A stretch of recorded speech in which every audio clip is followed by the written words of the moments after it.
TNL নিউজৰ বাতৰিৰ প্ৰভাৱ।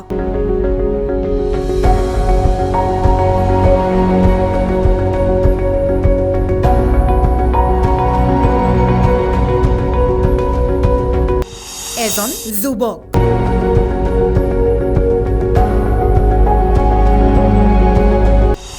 কিছুদিন পূৰ্বে তেওঁ পৰি আছিল ফুটপাথত। কাষত আছিল তেওঁৰ পিতৃৰ মৃতদেহ।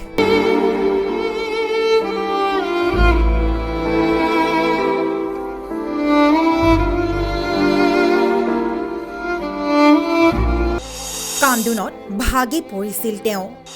তেওঁৰ সন্মুখেৰে পাৰ হৈ গৈছিল অসংখ্য লোক।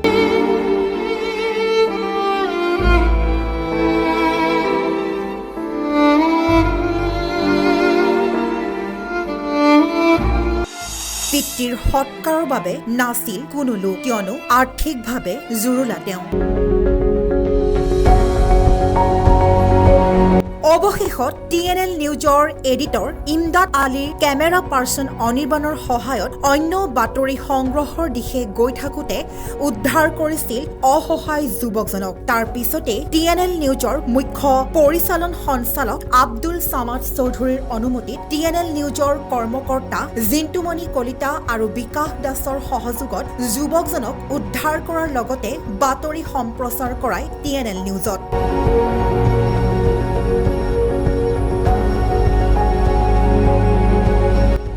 লগতে যুৱকজনৰ পিতৃৰ সৎকাৰৰ দায়িত্ব পালন কৰে TNL নিউজৰ তৰফৰ পৰা। তাৰ পিছতে বিভিন্ন সংবাদ মাধ্যমত প্ৰচাৰ হয় যুৱকজনৰ এই কৰুণ কাহিনী।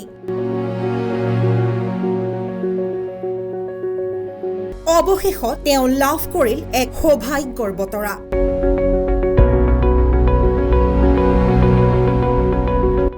লাভ কৰিলে এক চৰকাৰী চাকৰি।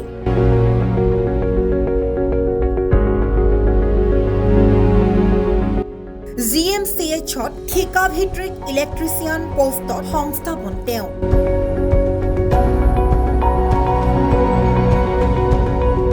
উল্লেখ্য যে দিছপুৰ প্ৰেছ ক্লাবৰ উপসভাপতি তথা TNL নিউজৰ এডিটৰ ইমদাদ আলীৰ ভৰণ পোষণৰ দায়িত্ব গ্ৰহণ কৰাই নহয়, এয়া যেন সাংবাদিকগৰাকীৰ মহানুভৱতা।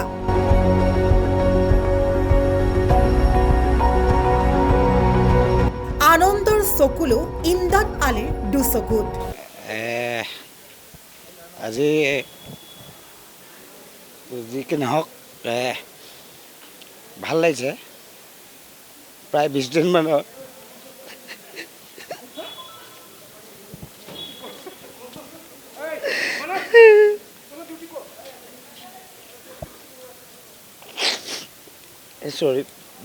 কাৰণ সেই দৃশ্যবিলাক দেখি আছোঁ মানে মই চকুৰ আগত আহি গৈছে। আজি এজন ভিক্ষাৰী ল'ৰাই ভিক্ষা খুজি আছিলে প্ৰায় 3.5 বছৰ। তেওঁক এইখিনি মেডিকেল কলেজ ডিপাৰ্টমেণ্টৰ আৰু মন্ত্ৰী মহোদয় অসম চৰকাৰে যিটো ব্যৱস্থা কৰি দিলে যথেষ্টখিনি সুখী হৈছোঁ। আৰু এইটো সুখতে আচলতে কন্দাৰ নিচিনা হৈছে। তেওঁৰ দৃশ্যবিলাক মনত পৰি গৈছেতো। তেওঁৰ হাতত সেইটো সময়ত 10 টকা এটাও নাছিলে বাপেকক জ্বলাবৰ কাৰণে। সেইটো সময়ত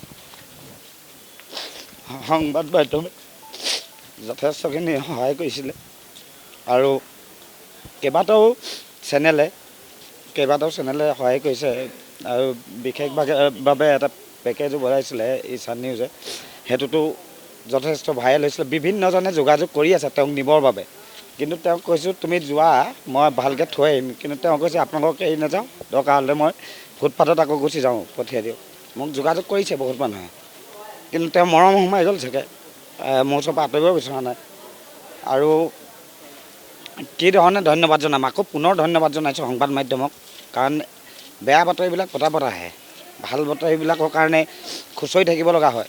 এইবিলাক ভাল বাতৰিয়ে হয় আৰু ভাল বাতৰিবিলাক খুব সুন্দৰভাৱে প্ৰচাৰ কৰি এওঁলোকে চব কিমান প্ৰতিভা আছে। নিজে এজন ইলেক্ট্ৰিচিয়ান হয়, ফুটপাথত আহিব লগা হৈছে। ফুটপাথত আহিলে মানুহে ঘিণ কৰিব নালাগে, কিবা পৰিস্থিতিত পৰি ফুটপাথত আহিব লগা হৈছে। গোটেই কাহিনীটো নজনাকৈ কিছুমানে যেন কৈ আছে যেন ফুটপাথত আছে যেন যদি ইলেক্ট্ৰিচিয়ানে হয়।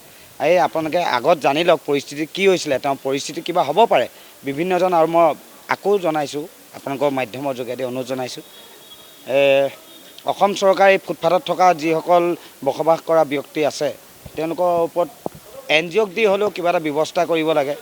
ফুটপাথখনো দেখাত শুৱনি হয় আৰু এনে ধৰণৰ মানুহ হয়তো বহুত আছে, পঢ়া শুনা মানুহ কিবা পৰিস্থিতিত পৰি পেলাই আহি ফুটপাথত বসবাস কৰি আছে।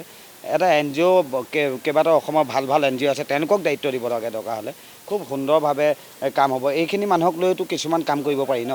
আজি যেনেধৰণে কৰিছে আৰু ৰঞ্জিত দাস ডাঙৰীয়া কালি জাফাৰ যিটো এৱাৰ্ড আছিলে তাতে মই 5 মিনিট মাত্ৰ কথা কৈছিলোঁ। 5 মিনিটৰ পাছত চুপাৰিনটেণ্ডেণ্ট আৰু মন্ত্ৰী মহোদয়ে আলোচনা কৰি লগালগেই ঘোষণা কৰিছে যেন চাকৰি। এইবিলাক কাৰণে হয়তো চাগে কিছু ক্ষেত্ৰত এইখন চৰকাৰে জনপ্ৰিয়তাও লাভ কৰিছে চাকৰি। কাৰণ এনেকুৱা কিছুমান কাম কৰি আছে, আজি মই নিজ চকুৰেও দেখিছোঁ, আমি সকলোৱে দেখিছোঁ। তাৎক্ষণিকভাৱে এটা চাকৰি দিয়াটো ধেমালি কথা নহয়। আৰু মই সুখী, সকলো সুখী চাগে। বহুত মানুহে কমেণ্ট কৰি আছে, বহুত মানুহে ফেচবুক বা বিভিন্ন সংবাদ মাধ্যমক জনাই আছে যেন এইজন ল'ৰাক আমাক লাগে, যেন আমি সহায় কৰিম। আজি অসম চৰকাৰে সহায় কৰিলে, মেডিকেল কলেজে সহায় কৰিলে, তাতকৈ সুখৰ কথা কি হ'ব। জিতু দাস আছে, তেওঁ বিশেষ আৰু এটা কথা কৈ থওঁ। আজি অহা 6 দিনমানৰ পিছত অহা দেওবাৰে তেওঁ দেউতাকৰ শ্ৰাদ্ধ পাতিব লাগিব। ফুটপাথত প্ৰায় 100-200 মানুহক লৈ পেলাই ফুটপাথৰ যিখিনি ভিখাৰী মানুহ বা ফুটপাথত বসবাস কৰি থকা মানুহ আছে তেওঁলোকক লৈ এখন শ্ৰাদ্ধ পতা হ'ব বামুণ মাতি। মই তিলানী আৰু আপোনাৰ 10 দিনীয়া পাতিছোঁ। মোৰ লগত আমাৰ চেনেলৰ আব্দুল ছামাদ চৌধুৰীও সহায় কৰিছে, জিন্তু কলিতা, তেওঁলোকৰ নাম ল'ব লাগিব কাৰণ তেওঁলোকে এনি টাইম লগত আছে, সহায় কৰিছে। আৰু এই শ্ৰাদ্ধখনত বিভিন্নজনে আহি যদি সহায় কৰে ভাল পাম অহা দেওবাৰে। কাৰণ এইটো কাৰণেই পলম হৈছে, মোৰ হাতত সিমানটো মানে টকা নাছিলে তেওঁ শ্ৰাদ্ধখন পাতিব পৰাকৈ।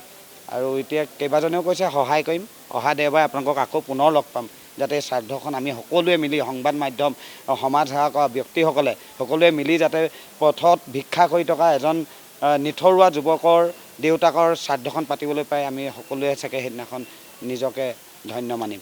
অনুৰোধ জনাইছোঁ অহা দেওবাৰে যাতে সকলো আহে। দেওবাৰে অনুষ্ঠিত জাফাৰ এৱাৰ্ড অনুষ্ঠানত বঁটাপ্ৰাপ্ত তথা TNL নিউজৰ এডিটৰ সাংবাদিক ইমদাদ আলীয়ে কেৱল 5 মিনিটৰ এটি ভাষণত উল্লেখ কৰিছিল যুৱকজনৰ সন্দৰ্ভত।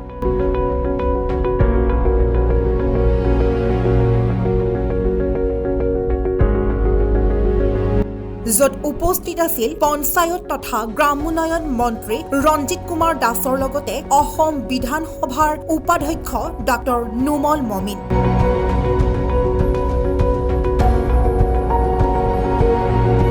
তাৰ খন্তেক পিছতেই অনুষ্ঠানৰ মাজতেই ঘোষণা কৰিলে মন্ত্ৰী ৰঞ্জিত কুমাৰ দাসে যুৱকজনক চৰকাৰী চাকৰিৰে কৰ্মসংস্থাপন দিয়াৰ কথা। সংস্থাপন পালে আৰ্থিকভাৱে জুৰুলা যুৱকজনে অৰ্থাৎ জিতু দাসে।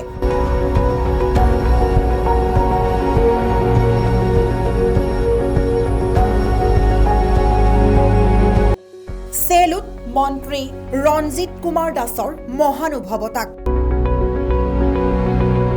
চেলুট GMCHৰ অধীক্ষক অভিজিত শৰ্মাৰ মহানুভৱতাক। চেলুট TNL নিউজৰ এডিটৰ ইমদাদ আলীৰ মহানুভৱতাক। লগতে চেলুট অসম চৰকাৰৰ মহানুভৱতাক।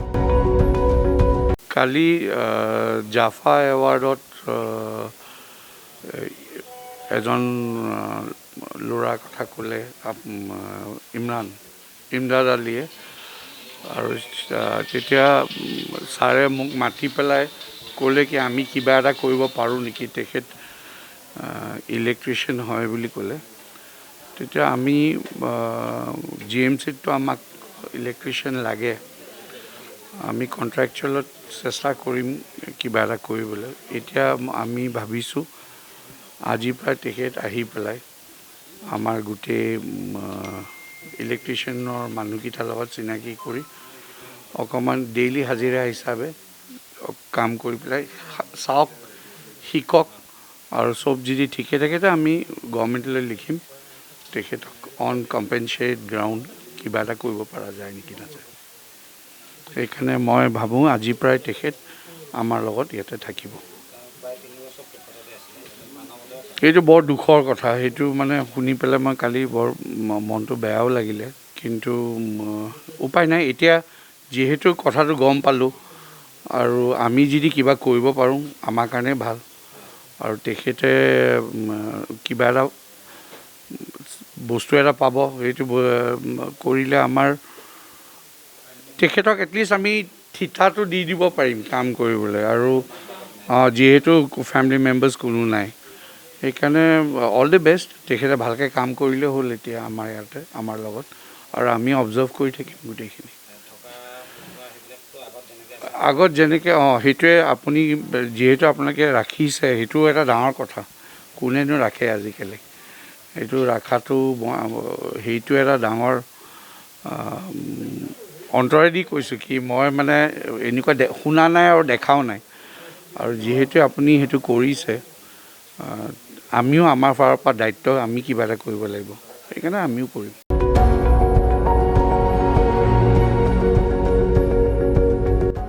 News desk report TNL news